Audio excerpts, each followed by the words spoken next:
안녕하세요. 저는 차남 시부를 둔 30대 며느리입니다. 제게는 착한 시부모님이 계세요.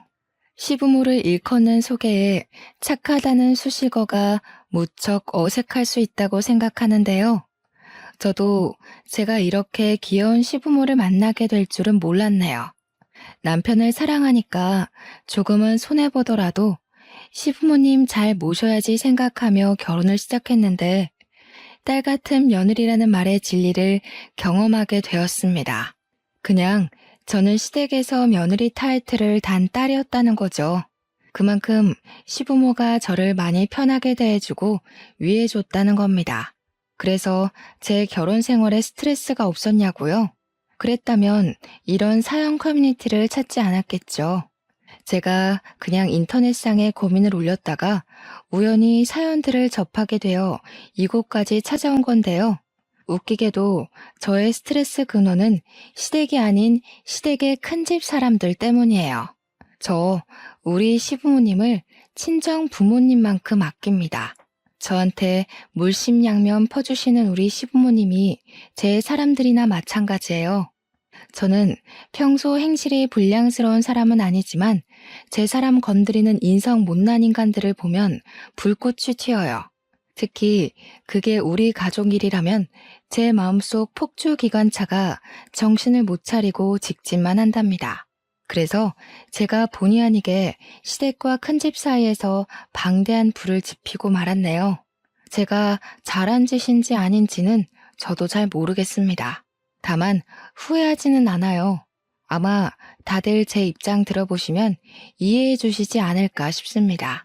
어디 한번 들어보시고 판단해 주시겠어요? 저는 결혼에 대한 생각이 그렇게 없는 나이에 결혼을 원하는 남자를 만나서 시집을 가게 되었습니다. 결혼에 대해 부정적인 인식이 늘어가는 요즘 세상에서 저는 딱히 해도 되고 안 해도 되는 입장이었어요. 그래도 시부모 때문에 고충을 많이 겪는다는 고민들을 보면 안 하는 편이 좀 더 낫지 않나 정도만 생각하는 사람이었죠. 그런 저를 결혼에 대해 긍정적으로 바꾸게 해준 사람이 남편입니다. 남편은 저보다 한 살이 많았는데 또래에 비해서 생각이 점잖고 결혼에 대한 가치관이 고지식하지 않았어요. 실제 허세 부리는 부분도 없었고 너무 과하게 잘해줘서 상대방이 김칫국 마시게 하지도 않았습니다. 그냥 연애하는 내내 쭉 한결같은 사람이었다는 겁니다. 감정 기복 활활 타오르는 제게 남편의 존재는 잔잔한 호수와도 같아서 제 안에 있는 쓸데없는 불길을 조절할 수 있었어요. 게다가 부부가 되려면 은근 중요한 코드인 유머 감각도 저랑 아주 쿵짝이 잘 맞았어요. 처음으로 누군가와 한 지붕 아래 살아야만 한다면 남편이 제 곁에 있었으면 좋겠다고 생각했죠. 그래서 남편이 먼저 해준 프로포즈에 앞뒤 생각 안 하고 기쁘게 받아들였습니다. 청혼을 받고 나니까 남편 집안이 궁금하더라고요. 남편이 간단하게 얘기해 준 적은 있어도 그건 시댁 집안의 형편 정도지 어떤 분위기의 집안인지는 들어보지 못했습니다. 제 질문에 남편은 흔쾌히 집안 얘기를 꺼냈는데요. 남편 얘기만 들었을 땐 시부는 남편과 비슷하면서도 늘 헛소리를 안 하는 분이라 했고, 시모는 점잖은 시부에 비해 조금 애교 있고 웃음 많은 사람이라고 했습니다. 그 말만 들었는데 왜 시부모에게서 저와 남편의 향기가 나는지 모르겠더라고요. 어딘가 모르게 비슷한 결이라고 생각이 되어서 그런가 시부모에 대한 긴장은 크게 하지 않았습니다. 역시나 시부모는 인품이 훌륭하신 분들이었어요.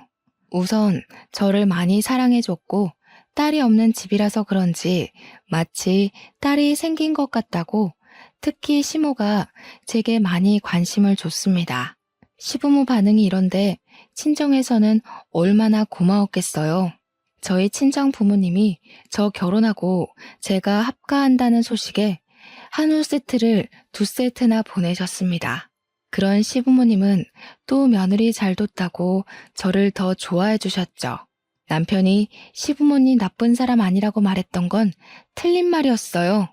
나쁜 사람 아닌 게 아니라 그냥 세상 착하고 순하고 바른 분들이셨습니다. 특히 시모는 제가 시모를 졸졸 따라다니면서 집안일을 배우려고 해도 가서 TV 보고 앉아있으라고 젊을 때 몸 사려야 한다며 저를 자꾸 주방에 못 오게 하시는 분입니다. 하지만 저는 제가 좋아하는 사람에게 잘해주고 싶은 고집이 장난 아니거든요. 그래서 끝까지 시모 옆을 붙어 다니며 시모와 같이 어울려 노는 걸 즐겼습니다. 시모는 딸 같다 하다가 한 번씩 실수로 딸이라고 부른 적도 있었어요. 그렇게 시모랑 가깝게 지내기를 7개월이 지났을까요? 다음 달 명절을 앞두고 있는 상황에서 시모가 달력 날짜를 보며 몇 번이고 한숨을 쉬더라고요. 웬만하면 어두운 얼굴 안 하시는 분인데 표정이 근심이 가득해 보였습니다. 제가 또 안 물어볼 수 있나요? 시모한테 가서 고민 있으면 저한테 털어놓으라고 했죠. 그때 처음으로 시댁을 괴롭히는 큰 집에 대한 존재를 듣게 되었습니다. 내가 그 집 사람들 만날 생각만 하면 이렇게 일찍부터 가슴이 콱 막히고 심장이 크게 뛰어. 어쩜 그리 못 됐는지 생각만 해도 치가 떨린다니까.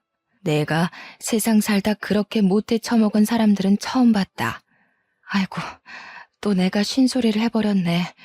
너한테 이럴 게 아닌데 참. 괜찮아요, 어머님. 저는 하늘이 두 쪽 나도 어머님 편이에요. 큰집 식구들이 그렇게 된데미가 없어요? 아버님한테 말씀해 보시지.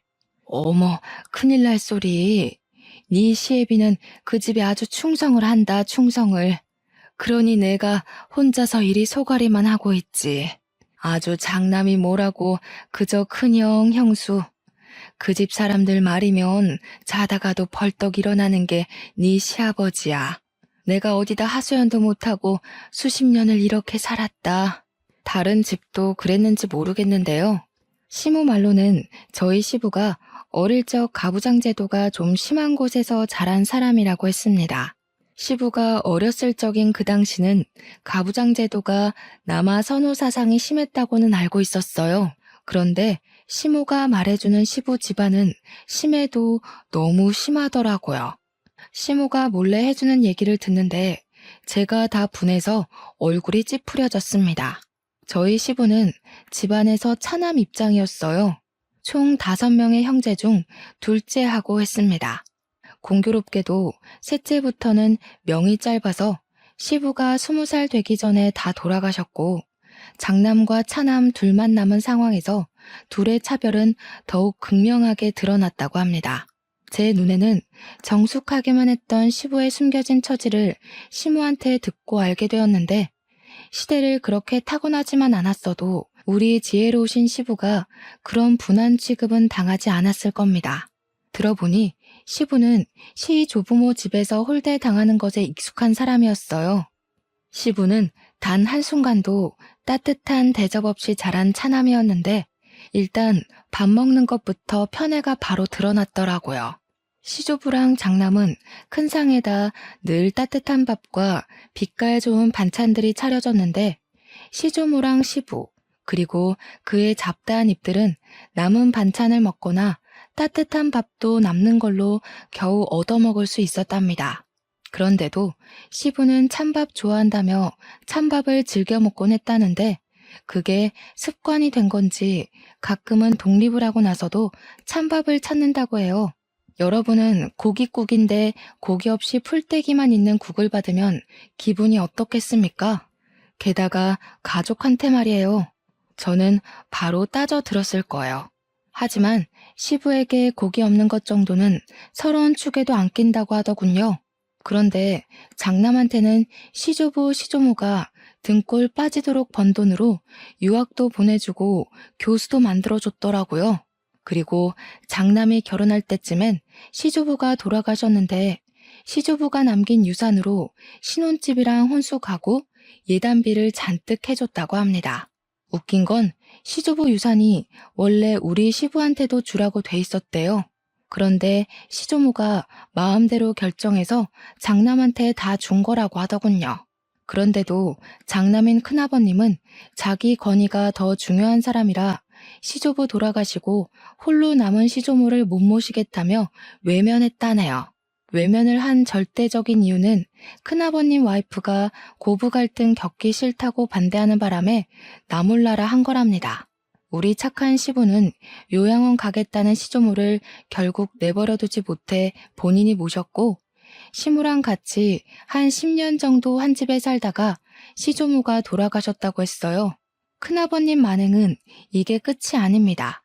시조모가 돌아가시고 나서도 장례 절차를 담당한 건 장남이 아니라 차남인 시부였어요. 큰아버님은 당시 자기 식구들을 데리고 외국에 살고 있어서 못 오는 상황이었다고 해요. 제가 볼 땐 여기까지만 들어도 큰아버님의 장남 자격은 충분히 박탈되었다고 보는데, 아무도 장남이 저렇게 막 나오는 걸 뭐라 하질 않으니 저렇게 컸겠죠. 특히나 시조부모가 너무 장남을 아꼈던지라 장남이 이기적으로 나오는 것에 대해선 별로 개의치 않았나 봐요. 그러니까 그저 장남이기 때문에 뭐든 용납이 되었던 거죠. 그래서 시조모 유산도 역시나 큰아버님 앞으로만 되어 있었대요. 시조부모님은 죽는 그날까지 장남 이름만 부르다가 돌아가셨다고 합니다. 정작 뒤치다꺼리 다 해준 사람은 차남이었는데 말이에요. 착한 시모는 그때 처음으로 사람 묘자리 앞에다가 침을 뱉었다고 했습니다. 생고생하면서 한 지붕 아래서 죽어라 모신 건 시부모인데, 유산은 장례식 때 코빼기도 안 비친 큰아버님 댁으로 가버렸으니 서운하고 분해서 그랬겠죠. 마땅한 행동이라고 생각합니다. 저 같아도 화났을 거고 아예 묘자리도 안 찾아갔을 거예요. 아니, 어떻게 직장에서 받아도 서러운 차별을 가족이 가족한테 그럴 수가 있는 겁니까? 대체 장남이 뭐라고요? 우리 시부도 시조부모 피를 받은 똑같은 아들 입장 아닌가요? 시모 얘기만 들어도 화딱지 나는 상황에서 저는 한 번도 보지도 못한 시조부모가 얄밉기까지 했습니다. 제사도 원래 큰 집에서 하는 거라고 들었는데 장남은 한 번도 시조부모 제사를 챙긴 적도 없고 찾아온 적도 없다네요. 우리 시댁에서 시조부모 제사를 담당하고 있었어요. 그 얘기를 들은 후로 저는 시조부모 제사를 챙기고 싶지가 않았습니다. 그래도 시부모가 챙기는 제사니까 따르긴 했는데요. 대신 절을 하면서도 제사상을 차리면서도 저는 속으로 시조부모를 엄청 원망하고 흉봤어요. 제가 시모한테 억울했겠다고 어떻게 그 고생을 다 참고 살았냐고 위로의 말을 조심스레 건넸는데 시모는 그냥 살다 보니 사라지더라네요. 그 시대는 대부분 그랬다고, 자기뿐만 아니라 다른 며느리들도 대개 같은 소가리를 했을 거라면서 씁쓸하게 웃을 뿐이었어요. 이건 시대적 배경이라 어쩔 수 없이 이해를 해야 된다고 하는데 저는 이해하고 말고보다는 일단 그런 차별 대우 자체에 화가 났어요. 주원 자식도 아니고 어떻게 친자식한테 그럴 수가 있는지 모르겠습니다. 솔직히 말하면 이해 하나도 안 했어요. 시모한테는 죄송하지만 속으로는 내내 딴 생각하면서 시조부모만 비난했습니다. 그렇다고 시부 집안에서 치켜 세웠다는 장남이 그리 대단한 사람도 아니었거든요. 대접받을 만큼 뭐라도 집안의 보탬이 된 사람이면 시조부모의 행실을 어떻게든 납득해봤을 텐데, 시모가 말하는 큰아버님은 듣기만 해도 이기적이고 자기밖에 모르는 사람이었습니다. 제가 이걸 시집 온 지 얼마 안 되고 들었을 땐 그저 시부 처지가 안쓰러웠어요. 그래서 착한 시부에게 더 잘해드리고 싶었고 시부의 경고는 귀 기울여 듣고 고치려고 했습니다. 그러나 큰 집을 처음 만나고부터는 시부의 경고를 지키려는 게 제 마음대로 안 되더군요. 큰아버님은 차례도 안 지내면서 자기가 큰 집인 걸 내세우며 명절에 인사는 오라고 하는 웃긴 집안입니다. 도대체 어느 나라 법인지 모르겠네요. 근데 시부는 그걸 또 군말 없이 꼬박꼬박 가고 있다고 했어요. 그래서 저도 결혼하고 처음으로 그 집을 방문하게 되었는데요. 저는 큰 집에 발을 들이자마자 황당한 상황을 겪었습니다. 우리가 먼 길을 달려왔는데도 밖으로 내다보는 식구가 하나도 없었다는 거예요. 솔직히 그때 큰 집에 아무도 없는 줄 알았어요. 하지만 그건 조금만 더 안으로 들어가면 바로 확인 사살되는 일이었는데요. 큰아버님은 TV를 보고 있었고 큰어머님은 주방에서 음식 재료를 다듬고 있었어요. 무려 2시간이나 걸리는 거리를 차까지 막혀서 4시간 만에 도착했는데도 반기는 사람이 없었습니다. 자주 왕래하는 사이도 아닌데 적어도 오는 길 고생 많았다고 한마디는 해줘야 되는 거 아닙니까? 그런데 우리가 모습을 드러내자마자 큰 집사람들이 하는 첫 마디가 뭔 줄 아시나요? 해 떨어지고 올 작정이었냐? 이 형수가 혼자서 저 많은 거 다 다듬느라 허리가 두 쪽 났다. 오늘 같은 날은 당연히 차 막히는 거 몰라? 생각이 있으면 일찍 나섰어야지. 저게 큰아버님이 시부한테 처음 던진 말입니다. 어디 큰아버님만으로 끝이게요? 큰어머님도 뒤처질세라 주방에 들어간 시모한테 쓴소리를 뱉었어요. 아이고 참나. 손님 나셨다 나셨어. 오다가 어디 고랑이라도 빠져 죽은 줄 알았네. 더 늦었으면 짜증나서 그냥 돌아가라 할 뻔했어. 물 한 모금도 못 먹고 일만 했더니 입이 바싹 말라 죽겠다. 말할 기운도 없네. 내가 손질은 다 했으니까 수월할 거야. 6시까진 끝내라. 인상 팍 쓰면서 우리 시모한테 앞치마를 툭 던져주고 주방을 나가는 큰어머님을 보는데 와, 인사하기 싫더라고요. 그래서 큰어머님이 주방 빠져나오며 저랑 눈이 마주쳤는데 제가 그냥 쌩까버렸습니다. 큰어머님 시선이 계속 저를 따라오는 게 느껴졌지만 무시하고 우리 시모 따라 주방에 쏙 들어가 버렸어요. 이렇듯 직접 본 큰집 사람들 행실은 말로만 들은 것보다 훨씬 더 저를 화나게 했어요. 우리 시부모를 종부리듯 당연하게 행동을 하는데 제가 아끼는 분들을 그렇게 대하는 인간들한테 화가 안 날 수 있나요? 우리 착한 시모도 뒤에서는 큰집 식구 욕을 마구 했지만 정작 큰어머님 앞에서는 아무것도 못하고 깨갱하는 수준이더라고요. 그게 너무 마음이 아팠어요. 그간 어떻게 지내왔는지가 보였거든요. 큰 집에 있는 며느리들은 맞벌이 한다고 원래부터 명절의 음식 자체를 못하는 사람들이라고 했는데요. 그래서 저희 집을 명절보다 하루 일찍 불러서 이렇게 부려먹으셨대요. 무슨 이유건 간에 이건 좀 아니지 않나 싶어 남편한테 물으면 남편도 좀 보기 불편하긴 한데 너무 어릴 때부터 이렇게 해왔던 거라 자기가 어떻게 할 수가 없었대요. 한 번은 사춘기 때 큰아버님께 대들어봤는데 되레 시부모한테 혼이 났다고 합니다. 우리 시부모가 얼마나 마음 좋은 사람들인데 남의 손에 굴려지는 걸 보니 눈앞에서 보니까 제 속이 부글부글 열오르기 시작했어요. 분명 시부모도 말만 안 하고 있을 뿐 참고 있을 거라고 생각합니다. 하지만 남편도 어쩌지 못하는 걸 제가 뭐라고 감히 시가 친척에 간섭을 할 수 있겠습니까? 그래도 초면인 큰집 어른들한테 내내 하며 굽신거리고 싶지는 않았어요. 그래서 시모더러 남 시키지 말고 혼자 일해야 된다는 큰어머님의 말을 못 들은 척하고서 저는 시모 하는 걸 뺏어 들었어요. 시모를 적극 도우는 방향으로 제 분을 풀려고 노력했습니다.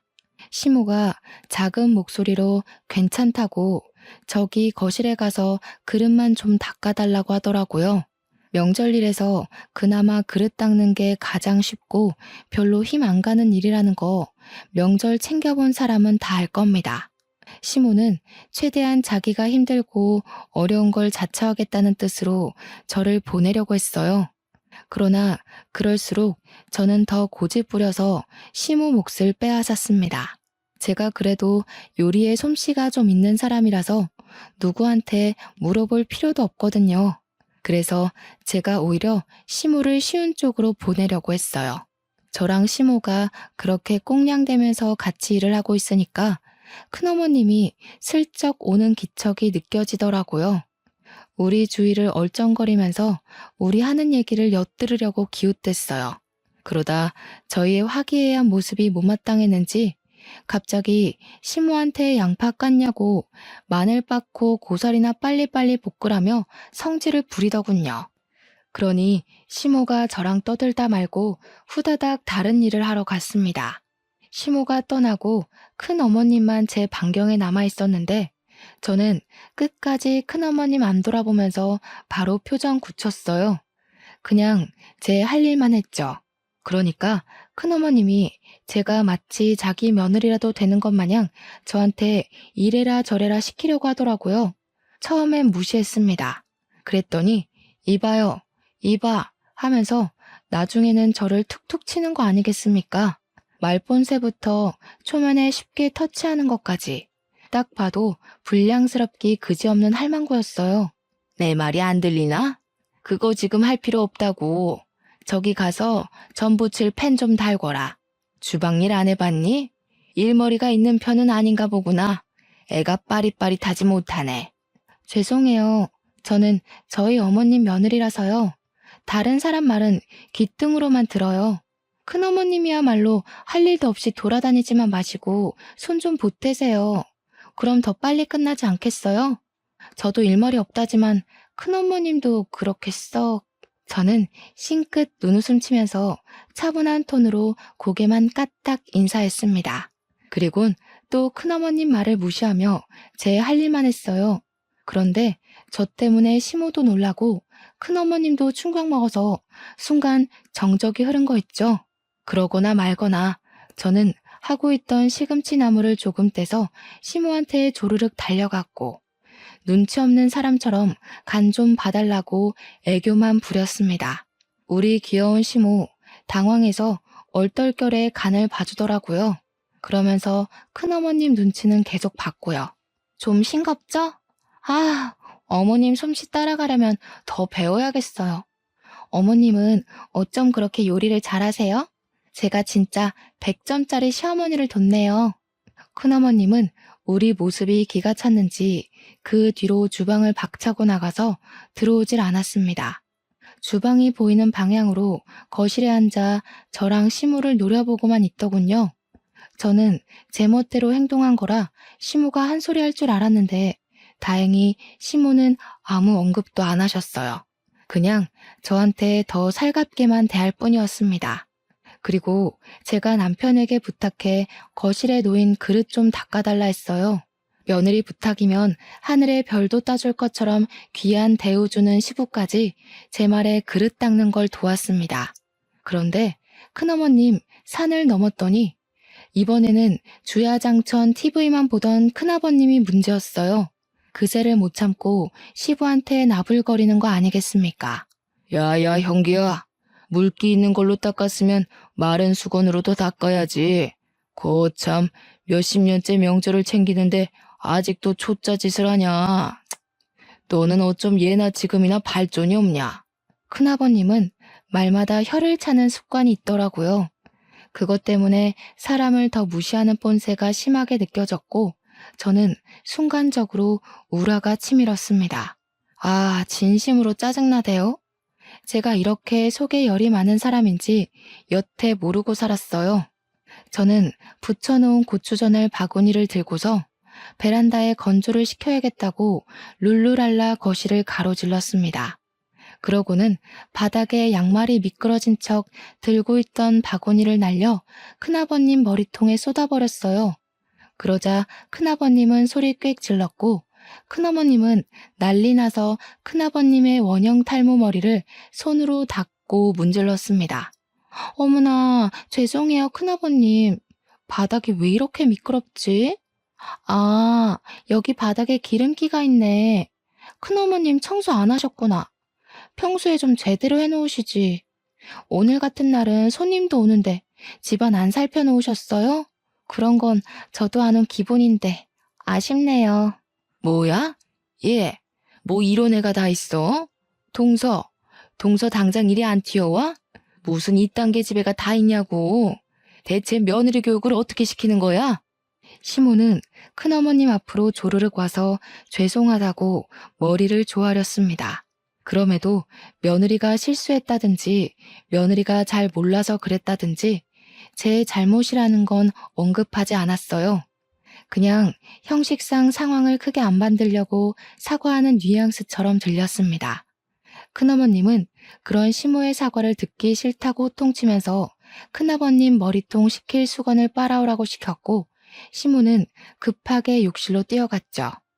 남편이랑 시부가 나서서 쏟아진 전을 치우는데도 우리 식구들 중 제 탓을 하는 사람은 아무도 없었습니다. 그저 묵묵히 큰아버님, 큰어머님 불호령을 듣고만 있었어요. 우리 식구 전부가 다들 행동 싸 보이지 않게 무게를 유지하고 있었는데요. 유독 저만이 유난을 부렸어요. 제 생각에도 제가 좀 설쳐댔던 것 같습니다. 그 말은 즉 시모한테 찬수건 심부름 시킨 큰어머님이 또 마음에 안 들더라는 겁니다. 그래서 그걸 또 가만두지 못하고 일을 저질러 버렸어요. 큰어머님, 큰일 날 소리세요. 언제 찬수건 빨아서 큰아버님 머리 식히려고요? 그 사이에 큰아버님 머리 다 화상 입겠어요. 빠릿빠릿하게 움직이셔야지. 그리곤 저는 시부가 그릇 닦느라고 젖은 수건 더럽혀 놓은 걸 주워서 큰아버님 머리에 찰싹 붙였습니다. 평소 결벽증 있다는 큰아버님은 냄새나는 행주 공격에 충격받아서 그대로 얼어붙었고 큰어머님이 대신 악 소리를 지르며 저를 밀쳐냈어요. 시모가 찬수건을 가져왔을 때는 이미 큰어머님이 저더러 당장 이 집에서 꺼지라고 호통치고 있는 중이었어요. 저는 큰어머님 목청에 놀라고 겁먹은 척 눈물을 보였고 귀를 틀어막으며 큰어머님한테 부탁했어요. 큰어머님, 화통 삶아먹은 줄 알겠어요. 제가 어릴 때 교통사고 때문에 큰 소리에 트라우마가 있어서요. 제발 목소리 좀 낮춰주세요. 당장 끌어내라. 무슨 저런 년이 다 있나 몰라? 어디 어른한테 버르장머리 없이 이래라 저래라야? 빨리 꺼지지 못해? 제 도발에 얼굴까지 시뻘개진 큰어머님은 저를 잡아먹을 듯 쏘아봤습니다. 저는 겁먹은 척 얼빠져 있는 남편과 시부, 시모를 데리고 그만 가보겠다고 급하게 인사드렸어요. 물론 죄송하단 말은 해줬습니다. 시부의 가족이라니까 일말의 예의라고 봐주시면 되겠어요. 어쨌든 저도 제가 왜 큰 집에서 그런 소동을 벌였는지 모르겠어요. 풍비박산 수준으로 망쳐버린 첫 명절. 제가 제 분을 참지 못해 시부모 허락 없이 큰 집을 뒤집어 버린 거 아니겠습니까? 집에 귀가하고 나니까 그제야 시부모님 눈치가 보이더라고요. 그래서 별다른 변명 않고 입 싹 닫고서 집에 들어가자마자 무릎을 꿇었습니다. 시부모께 죄송하다고 용서를 빌었어요. 그랬더니 시부는 일찍 자야겠다고 방에 들어가 버렸고 시모는 시부가 방에 들어간 걸 확인한 뒤에야 뒤늦게 깔깔 웃음이 터졌습니다. 내가 정말 우리 새아기 때문에 산다. 나 진짜 웃음 참느라 죽는 줄 알았어. 어쩜 이렇게 교육을 잘 받았니? 사돈어른이 딸 하나는 기가 막히게 키우셨구나. 내 언제 한번 사돈댁에 식사를 대접해야겠어. 우리 집에 이런 귀한 딸을 보내주셨는데 가만히 있어선 안 되지. 시모는 그 어떤 날 때보다 아기 햇님처럼 해맑은 얼굴을 하고서 방에 들어가셨습니다. 어안이 벙벙했어요. 시부모 두 분 다 제게 별다른 혼을 안 내길래 실수한 게 아니라는 건가 싶어서 좀 헷갈리더라고요. 한참 나중에 남편이 말해줘서 알았는데 그날 일 때문에 자기도 10년 묵은 채증이 내려간 기분이었다고 했어요. 그러면서 아마 시부모도 그랬을 거라고 말해주었습니다. 시모가 깔깔 웃었던 걸 생각하면 남편 말이 영 신빙성 없는 건 아니었어요. 그럼에도 한날은 시부가 제게 슬쩍 다가와서 그날의 얘기를 흘리듯 툭 꺼내셨는데요. 저를 혼내는 건 아니었고 다시는 그러지 말라고 점잖게 일러주기만 했어요. 그 말을 들으니 시부가 큰 집 눈치를 많이 본다는 게 확 느껴지더라고요. 아무래도 시부한테는 과거의 집안 제도가 여전히 몸속에 남아있는 듯 했습니다. 큰 집이 너무너무 얄밉지만 장남이기 때문에 차남 입장에서 예의는 갖춰야 한다는 뭐 그런 심리 같았어요. 그런 시부가 여전히 안쓰러워서 저는 최대한 시부를 생각하고 시부만 위하자 그렇게 다짐을 했는데요. 도대체 왜 자꾸 큰 집 식구만 보면 제 안에 다른 자아가 튀어나오는지 모르겠습니다. 첫 명절에 거대한 대면식을 치른 후 제가 두 번째로 큰 집을 만나게 된 건 큰 집에서 직접 우리 시댁에 찾아왔을 때였어요. 큰 집에서 우리 시댁을 찾는 일은 거의 없다고 들었는데 어떻게 그런 날이 닥쳤네요. 그런데 시작도 하기 전 불만스러웠던 건 저희가 큰 집을 찾았을 때와 다르게 시부모님이 큰 집에서 도착한다는 시간보다 1시간이나 먼저 맞이할 준비를 하더라고요. 마치 집안에 또 다른 행사라도 생긴 것 마냥 집안 상태며 냉장고 상태며 화장실이며 신경 쓰는 게 한둘이 아니었습니다. 시모 말로는 큰 집이 참 말 많은 사람들이라서 그게 너무 지치고 피곤하니까 미리 차단하려고 그러는 거라네요. 그렇게 도착한 큰 집 사람들을 저희가 다 쪼르르 나가 환대를 해주었습니다. 큰 집을 문 앞에 마중 나간다는 것 자체가 못마땅했지만 시부가 하니까 저도 시부를 위해서 예의를 차렸어요. 제가 안녕하세요 하는 순간 큰어머님이 제 앞을 지나가면서 저를 엄청 째려보더라고요. 지난 명절 때 일로 계속 화나 있는 듯 했어요. 그리고 큰아버님은 이번에 모자를 쓰고 오셨더라고요. 혹시 그날 진짜 화상이라도 입으신 건가 했더니 모자를 벗은 뒤 깔끔한 머리통인 걸 보고 안심했습니다. 모자도 그냥 벗은 게 아니라 눈앞에 차려진 다과상에 뜨거운 게 없는지 살핀 후에야 벗더라고요. 그러면서 큰아버님이 저를 슬쩍 눈치 보셨는데 그땐 살짝 웃음이 나올 뻔했어요. 그도 잠시. 큰집 사람들 앞에서는 역시나 웃음이 사치더군요. 큰집에서 우리를 찾아온 건 정말로 염치 없는 이유였습니다. 내가 네 앞으로 해준 과수원 말이다. 그거 좀 다시 나한테 돌려야겠다. 그동안 관리해주느라 욕봤으니 수고비는 따로 챙겨줄게. 한 5천이면 되겠지? 과거에 시조부모가 운영했던 작은 과수원이 하나 있었는데 그걸 시조부가 돌아가시고 시조모 혼자 관리하기가 힘들어서 큰아버님 앞으로 명의를 돌렸다고 했는데요. 원래는 그게 큰아버님이 맡았어야 할 과수원이었다는 거예요. 그러나 큰아버님이 자기는 교수할 거라서 과수원 같은 거 들여다볼 여건 안 된다고 시부한테 던져주라고 했답니다. 그래서 시부는 과수원 일 때문에 하고 싶은 공부까지 포기하고 과수원만 정성껏 돌보며 살았대요. 과수원은 시모를 만나기 전부터 갖고 있던 거라 어쩌면 시부의 세월이 고스란히 묻은 고향과도 같은 것이었어요. 시부는 과수원도 시 조부모가 남긴 유산이라면서 자기에게 남은 유일한 부모의 존재라고 보고 엄청 아끼는 보물이라 했습니다. 과수원이 가족 다음으로 소중한 재산이라고 말씀하시던 시부 마음에 감동받아 제가 똑똑하게 기억하고 있었어요. 그런데 그게 원래 큰아버님 거라는 건 그날 처음 들은 사실이었습니다. 이걸 팔겠다는 거야? 그건 안 돼. 아버지가 얼마나 아낀 건지 알잖아. 이렇게 확장까지 해서 규모도 꽤 커졌어. 갑자기 팔아넘기면 우리 과수원이랑 협력한 업체는 다 어떡하라고. 계약 위반이야 이거. 어지간히 효자인 척한다. 아버지 어머니 돌아가시고 없는데 계속 키워봤자 뭐하냐. 두 분 살아계실 때나 가꾸는 척 선심 써줬으면 된 거지. 계약 자랑은 말솜씨만 좋으면 다 타협할 수 있는 거고. 너도 과수원 때문에 네가 하고 싶은 일 못하면서 살았잖아. 이제라도 나한테 넘기고 넌 노후에 하고 싶은 거 하면서 지내. 시부는 늘 큰아버님 말에 오케이를 하던 사람이었습니다. 그러나 이번 제안만큼은 쉽게 고개를 끄덕이지 못하시더군요. 시부의 심기가 많이 불편한 것이 제 눈에도 다 보였습니다. 시부가 대놓고 티를 내셨거든요. 그러니 다른 식구들 눈에도 당연히 들어왔겠죠. 큰아버님도 시부가 바로 답을 안 주자 이것 봐라 싶었는지 헛웃음을 뱉었습니다. 어쭈? 설마 너 그 재산 탐내냐? 내가 너더러 땅덩어리 관리만 하라고 했지 주제넘게 재산 탐내라고 그랬어? 얘가 아주 요망스러운 생각을 하고 있었네. 내가 진작에 안 찾아왔으면 아주 꿀꺽했겠다. 그게 아니라 이걸 팔아버리면 돌아가신 아버지 어머니 볼 면목이 없어서 그러지. 내가 어디 재산 탐낸 적 있어? 나 부모님한테서 쌀 한 톨도 받은 적 없는 사람인 거 알잖아. 적당해라. 그런다고 죽은 부모님 돌아오는 거 아니다. 지금은 내가 부모야. 이미 죽은 사람은 더 이상 입에 올리지 말고 땅 문서나 좀 가져와봐. 집을 하나 매매하려는데 자금이 좀 부족해서.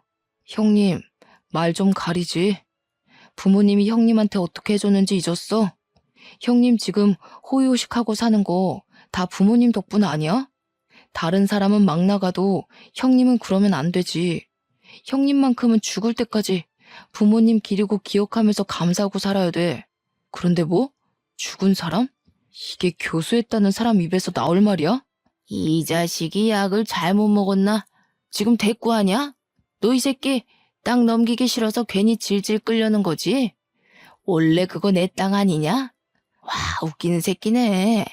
부모 앞에서 고상한 척 욕심 없는 척 하더니 결국 이거였어? 내가 아주 호랑이 새끼를 키웠구나.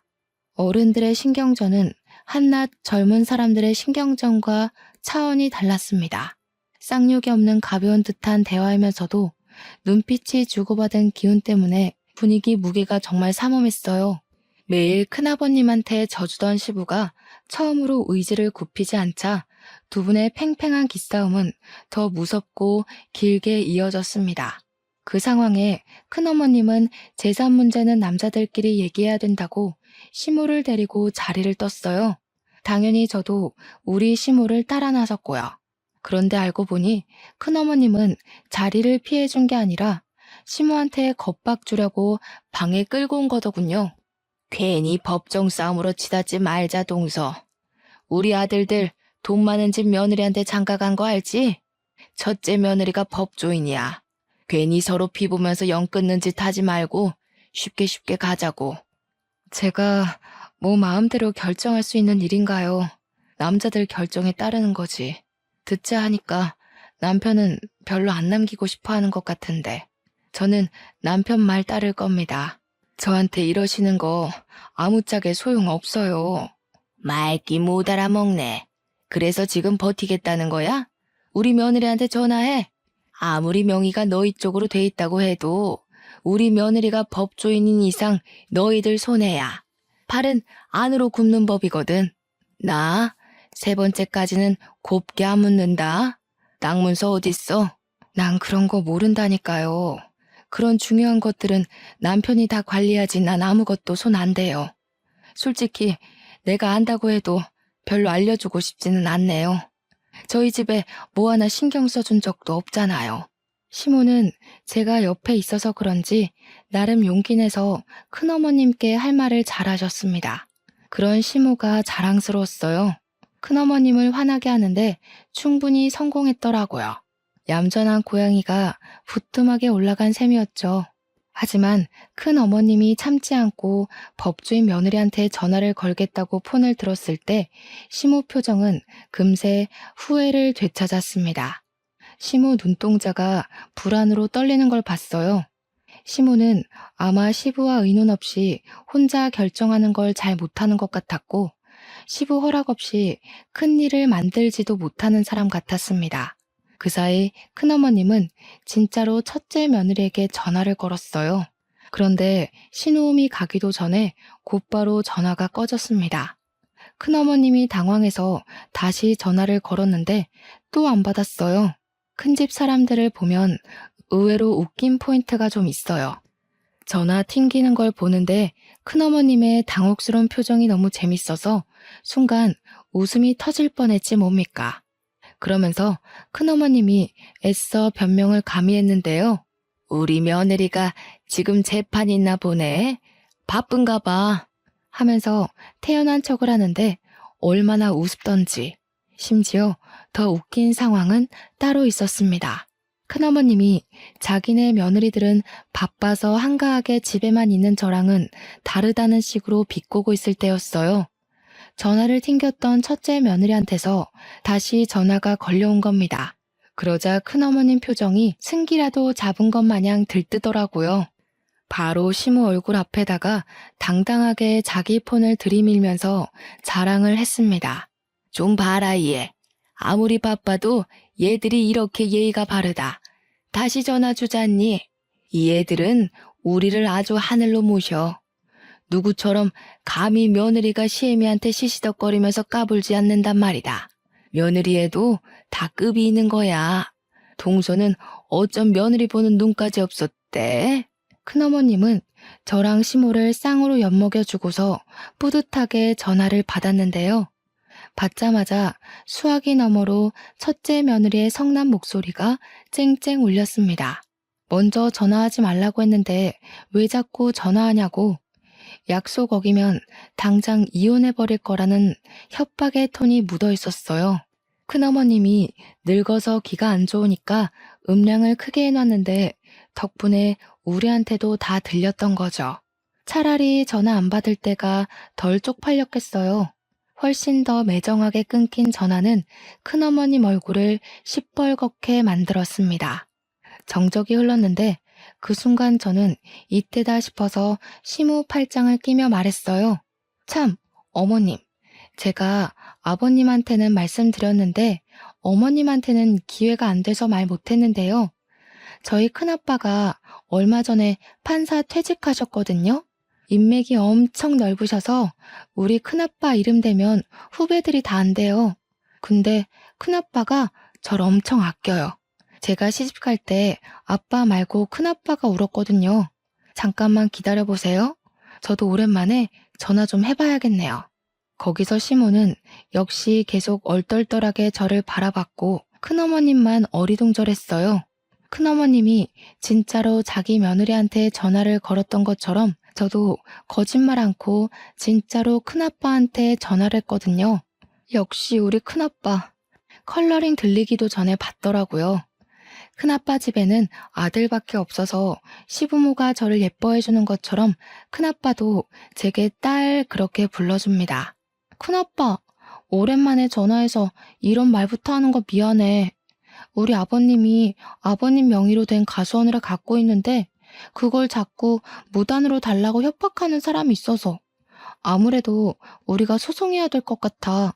큰아빠가 손 써줄 수 있죠? 당연하지. 누구 부탁인데. 그런데 누가 남의 명의로 된 땅을 욕심부린다니. 내가 제일 싫어하는 부류가 딱 그런 빈대떡 같은 사람들인데. 아, 우리 시댁의 큰 집. 참, 우리 큰어머님 며느리가 법조인이래. 큰어머님, 며느님은 어디 소속이세요? 저희 큰아빠한테 한번 물어보려고요.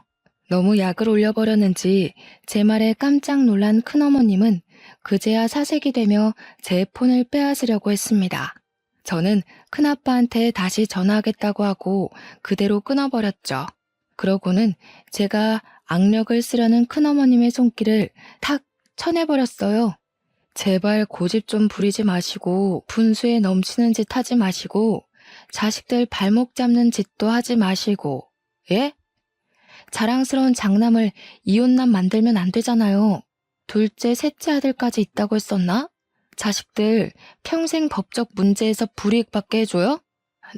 너 이거 협박죄다. 어디서 어른한테 따박따박 말대답이야? 사람 사들여서 연기하는 거지? 내가 속을 줄 알고? 그건 끝까지 가보면 알겠죠. 궁금하면 사이좋게 법정 싸움 해보던가요. 그보다 며느리들이 하늘로 모신다고 했죠. 하늘은 무슨 시궁창 대접 안 받는 걸로 감사해야겠던데요. 괜히 일 벌였다가 자식들이랑 며느리한테 버림받지 마시고 지금이라도 정신 좀 차리세요. 이제는 우리 시모가 아니라 큰어머님이 누나를 불안하게 굴리셨어요. 그러면서도 대꾸는 못해서 바보같이 어버버거리기만 하더라고요. 이후 저희에게 그 어떤 잘난 체도 못하고서 쌩 방을 나가버렸습니다. 얼마나 당황했으면 나가다 문턱에 발가락을 찧었는데도 절뚝거리며 뛰쳐나가버릴까요? 시모를 모시고 그 뒤를 따라 나갔더니 거실에선 큰아버님이 시부 멱살을 잡고 있는 장면이 기다리고 있었어요. 시모가 깜짝 놀라서 시부한테 달려가려 했는데 그럴 필요가 없을 것 같아 제가 시모를 붙잡았습니다. 곧 큰어머님이 알아서 큰아버님과 시부를 갈라놓더니 큰아버님 옷을 챙기고 모자를 챙기고 난리가 났더라고요. 큰아버님이 왜 이러냐고 미쳤냐고 하는데도 큰어머님은 큰아버님 등짝만 패면서 그냥 빨리 나가자고만 재촉했어요. 아무래도 나가면 제 큰아빠가 판사였던 얘기를 알아서 잘 전달할 것 같았습니다. 이젠 자기네들이 불리하다는 걸 알았겠죠. 이미 땅덩어리가 시부 이름으로 되어 있는데 법으로 덤빈다 한들 무슨 소용 있다고 두둑한 배짱을 갖고 덤볐는지 모르겠네요. 관리도 처음부터 계속 우리 시부만 해와서 명의가 큰아버님 거였다고 해도 기여도에 따라 우리 쪽에서도 지분을 받을 수 있대요. 결국 어떤 법이든 간에 큰 집 쪽이 불리하다는 겁니다. 그런데도 배 내밀고 떵떵거렸던 이유는 왠지 그 법조인 며느리 하나 믿고 있어서 그런 것 같아요. 이러나 저러나 일은 잘 해결되었습니다. 그날 대판 싸운 이후로 큰 집은 2년이 지난 지금까지 우리 시댁을 찾지 않고 있어요. 양심 없이 명절에 부르지도 않고 귀찮게 땅 내놓으라고 시비 걸지도 않습니다. 시부는 어떻게 큰 집과 연락을 잇고 있는지는 모르겠으나 그 외의 식구들은 전부 큰 집의 갑질에서 해방이 되었어요. 시모랑 남편은 이게 다 저 덕분이라고 항상 사랑스럽다고 해줍니다. 밥상에 매일 맛있는 것도 올라와요. 다소 철딱선이 없었을 수 있을 저를 예쁘게 봐준 시부모 덕분에 저는 현재도 아주 행복한 결혼 생활을 보내고 있습니다. 사실 딸을 임신한 지도 8개월이나 됐어요. 그렇잖아도 저를 복덩이 대우해주던 시댁에서 임신까지 해버리니 아주 왕비만큼이나 후한 대접을 받고 있네요. 지금이 너무 행복해서 이 꿈에서 영영 깨고 싶지가 않아요. 제 인생이 이렇게 쭉 순탄하길 속으로 항상 바라고 있습니다. 다들 저만큼 행복하시고 저보다 더한 행운 받으셨으면 해요. 들어주셔서 감사합니다.